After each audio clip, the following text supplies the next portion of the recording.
ನೋಡಿ, ರಾಜ್ಯ ಕಾಂಗ್ರೆಸ್ ಸರ್ಕಾರದ ಈ ಪಂಚ ಗ್ಯಾರಂಟಿಗಳು 2023ರ ಚುನಾವಣೆಯಲ್ಲಿ ಎಷ್ಟರ ಮಟ್ಟಿಗೆ ವರ್ಕೌಟ್ ಆಯಿತು ಗೊತ್ತಾಯಿತು.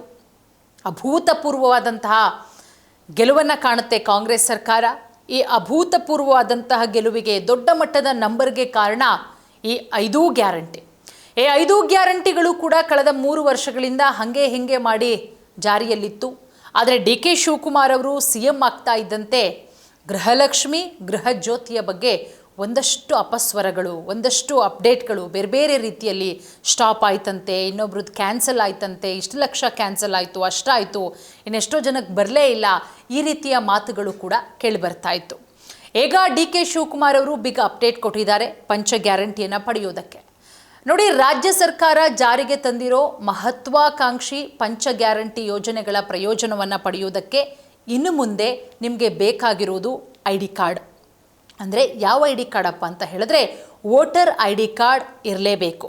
ನೋಡಿ, ಗ್ಯಾರಂಟಿ ನಿಲ್ಲುತ್ತೆ, ಹಂಗಾಗುತ್ತೆ, ಹೆಂಗಾಗುತ್ತೆ ಅನ್ನುವ ಮಾತುಗಳು ಕೇಳಿಬರ್ತಾ ಇತ್ತು. ಬಟ್ ಯಾವುದೇ ಕಾರಣಕ್ಕೂ ಕೂಡ ಗ್ಯಾರಂಟಿ ಸ್ಟಾಪ್ ಆಗಲ್ಲ. ಈ ಬಗ್ಗೆ ಸ್ವತಃ ಮುಖ್ಯಮಂತ್ರಿಗಳಾದಂತಹ DK ಶಿವಕುಮಾರ್ ಅವರೇ ಹೇಳಿದ್ದಾರೆ.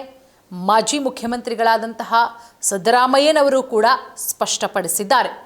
3 ವರ್ಷಗಳ ಕಾಲ ಹೆಂಗಾಯಿತೋ ಅದೇ ರೀತಿ ಮುಂದಿನ 2 ವರ್ಷಗಳ ಕಾಲ ಗ್ಯಾರಂಟಿ ಮುಂದುವರಿಯುತ್ತೆ. 2028ಕ್ಕೆ ಕಾಂಗ್ರೆಸ್ ಸರ್ಕಾರವೇ ಅಧಿಕಾರಕ್ಕೆ ಬರುತ್ತೆ. ಆಗಲೂ ಕೂಡ ಗ್ಯಾರಂಟಿ ಮುಂದುವರಿಸ್ತೀವಿ, ಗ್ಯಾರಂಟಿ ಸ್ಟಾಪ್ ಆಗೋ ಮಾತೇ ಇಲ್ಲ ಅಂತ ಹೇಳಿ. ಬಟ್ ಒಂದಷ್ಟು ಅಪ್ಡೇಟ್ಗಳಾಗಿದೆ. ಅದರ ಜೊತೆಗೆ ಹೊಸದಾಗಿ ಅಪ್ಲಿಕೇಶನ್ ಕೂಡ ಹಾಕಬೇಕಾಗತ್ತೆ.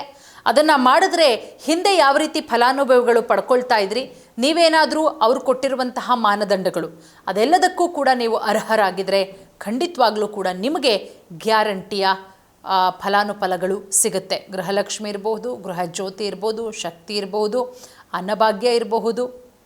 ಈ ರೀತಿ ಈ ಒಂದು ಮಾನದಂಡಗಳು ಯುವ ನಿಧಿನೂ ಕೂಡ ಸೇರ್ಕೊಳ್ಳುತ್ತೆ. ಇದೆಲ್ಲದಕ್ಕೂ ಕೂಡ ಸರ್ಕಾರ ಒಂದಷ್ಟು ಮಾನದಂಡಗಳನ್ನು ಹಾಕಿದೆ. ಅದಕ್ಕೆ ನೀವು ಅರ್ಹರಿದ್ರೆ ಖಂಡಿತವಾಗ್ಲೂ ಕೂಡ ಸಿಗುತ್ತೆ. ಮೊದಲನೇದಾಗಿ ಮತದಾರರ ಗುರುತಿನ ಚೀಟಿ ಕಡ್ಡಾಯ. ಈ ಬಗ್ಗೆ DK ಶಿವಕುಮಾರ್ ಅವರೇ ಹೇಳಿದ್ದಾರೆ. ರಾಜ್ಯ ಸರ್ಕಾರವು ಕರ್ನಾಟಕದ ಜನರಿಗಾಗಿ ಈ ಪಂಚ ಗ್ಯಾರಂಟಿಗಳನ್ನು ಕೊಡ್ತಾ ಇದೆ ಹೊರತು ಯಾವುದೇ ಅನ್ಯ ರಾಜ್ಯದವರಿಗಲ್ಲ.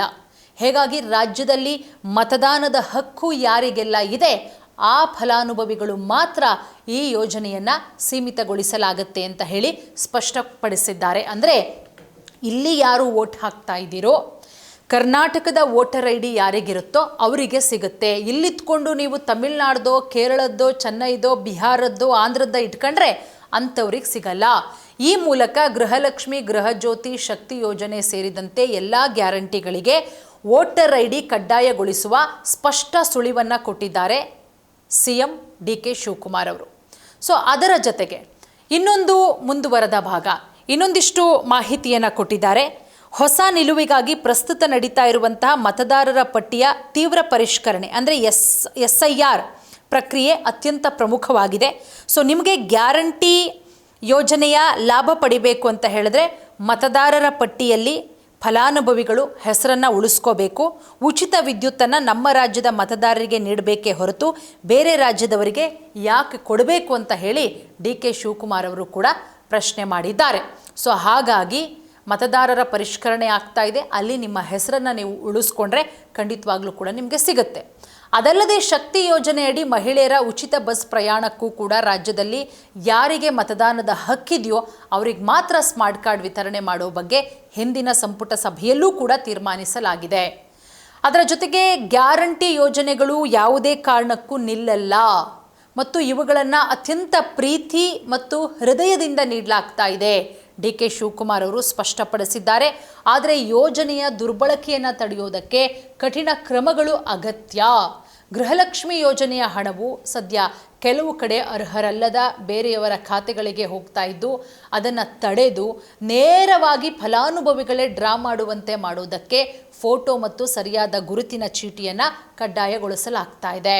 ನೋಡಿ, ಕೆಲವರು ಈ ಹಣವನ್ನು 30-35% ಹೆಚ್ಚಿನ ಬಡ್ಡಿ ಆಸೆಗೆ ಬಿದ್ದು ಬೆಳಗಾವಿಯ ಪ್ರಕರಣಗಳಂತೆ ನಕಲಿ ಫೈನಾನ್ಸ್ ವ್ಯವಹಾರಗಳಿಗೆ ಬೇರೆ ಸ್ಕೀಮ್ಗಳಿಗೆ ಹಾಕ್ತಾ ಇರೋದು ಸರ್ಕಾರಕ್ಕೆ ಗಮನಕ್ಕೆ ಬಂದಿದೆ. ಸೊ ಹಾಗಾಗಿ ಇಂತಹ ಅಕ್ರಮ ಸ್ಕೀಮ್ಗಳಿಗೆ ಗ್ರಾಮ ಪಂಚಾಯಿತಿಯಿಂದ ತಾಲೂಕು ಪಂಚಾಯಿತಿಯವರೆಗೆ ಕಡಿವಾಣ ಹಾಕೋದಕ್ಕೆ ಕಠಿಣ ನಿರ್ದೇಶನ ಕೂಡ ನೀಡಲಾಗಿದೆ ಅಂತ ಹೇಳಿ ಈಗ ಆಲ್ರೆಡಿ ಹೇಳಲಾಗಿದೆ.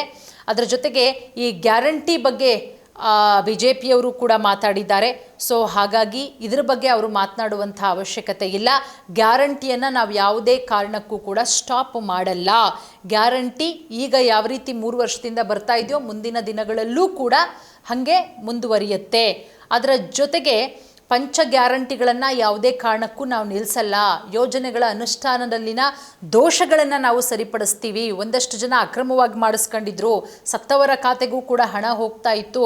ಹಾಗಾಗಿ ಇದೆಲ್ಲವನ್ನ ಕೂಡ ನಾವು ತಡೆಯುವ ನಿಟ್ಟಿನಲ್ಲಿ ಕೆಲಸ ಮಾಡ್ತಾ ಇದ್ದೀವಿ.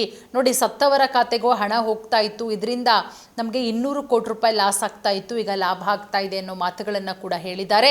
ಅದರ ಜೊತೆಗೆ 2028ರ ಚುನಾವಣೆಯಲ್ಲೂ ಮತ್ತೆ ನಾವೇ ಅಧಿಕಾರಕ್ಕೆ ಬರ್ತೀವಿ, ಈ ಗ್ಯಾರಂಟಿಗಳನ್ನು ಮುಂದುವರಿಸ್ತೀವಿ ಅಂತ ಹೇಳಿ BJPಯವರು ಏನು ತಿರುಗೇಟನ್ನು ಕೊಡ್ತಾ ಇದ್ರು, ಗ್ಯಾರಂಟಿ ಬರೀ ನಿಲ್ಲಿಸ್ತಾ ಇದ್ದಾರೆ, ಸರ್ಕಾರದ ಬೊಕ್ಕಸ ಖಾಲಿಯಾಗಿದೆ, ಹಾಗಾಗಿ ನಾನಾ ಕಾರಣಗಳನ್ನು ಹೇಳ್ತಾ ಇದ್ದಾರೆ ಅಂತ ಹೇಳಿ ಬಟ್ ಈಗ ತಿರುಗೇಟನ್ನು ಕೊಟ್ಟಿದ್ದಾರೆ ಮಾಜಿ CM ಸಿದ್ದರಾಮಯ್ಯ ಅವರು. ಅದರ ಜೊತೆಗೆ DK ಶಿವಕುಮಾರ್ ಅವರು, ಪ್ರಿಯಾಂಕ್ ಖರ್ಗೆ ಅವರು ಕೂಡ ಮಾತಾಡಿದ್ದಾರೆ. ಕೇಂದ್ರದ ಮುಂದೆ ನಾವು ಕೈ ಚಾಚಿಲ್ಲ ಗ್ಯಾರಂಟಿ ಯೋಜನೆಗಾಗಿ, ಕೇವಲ ರಾಜ್ಯಕ್ಕೆ ನ್ಯಾಯಯುತವಾಗಿ ಬರಬೇಕಾದಂತಹ ಕೇಂದ್ರ ಪುರಸ್ಕೃತ ಯೋಜನೆಗಳ ಬಾಕಿ ಹಣವನ್ನು ಕೇಳ್ತಾ ಇದ್ದೀವಿ ಅಂತ ಹೇಳಿ ಕೂಡ ಸ್ಪಷ್ಟಪಡಿಸಿದ್ದಾರೆ.